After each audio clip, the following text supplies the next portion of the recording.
Auto তো অনেকটা দূরেই নামিয়ে দিয়েছিল। আমরা হাঁটতে হাঁটতে ঘাটের কাছে পৌঁছে গেলাম। এটা প্রথম যে ঘাট, এখানে 25টার মতো সেক্টর করা হয়েছিল, প্রায় 30টার মতো পোল করা হয়েছিল। ওই তো অস্থায়ী পোল করা হয়েছিল তো ওই দিকে যাওয়ার জন্য, যেখানে সন্ন্যাসীরা আছেন ওই দিকে যাওয়ার জন্য। তো আমরা প্রথম থেকে ডিসাইড করেছিলাম আমরা নৌকো করে যাব ওই ত্রিবেদী সঙ্গমে চান করার জন্য। বাট আমাদের ভাগ্যটা এতটাই খারাপ, নৌকো বন্ধ হয়ে গেছিলো, কারণ অনেকটাই লেট হয়ে গেছিলো। বা ওখানের অনেকে বলছিল যে নৌকো নাকি ওই দিনের জন্য বন্ধ ছিল। এবার জানি না কোনটা ঠিক বা কোনটা ভুল, বাট এখানে বিশ্বাস করো নানা লোক নানা কথা বলছে। তাদের কথা না শুনে তুমি তোমার মতো করে যাবে। যদি তাদের কথা শুনে চলো না, তুমি সেই ত্রিবেদী সঙ্গমে আর চান করতে পারবে না।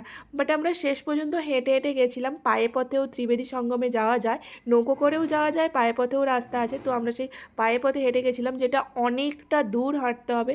আমরা যাকেই জিজ্ঞাসা করছি কোথায় ত্রিবেদী সঙ্গম, বলছে এখনও 2 কিলোমিটার যাও, এখনও 2 কিলোমিটার।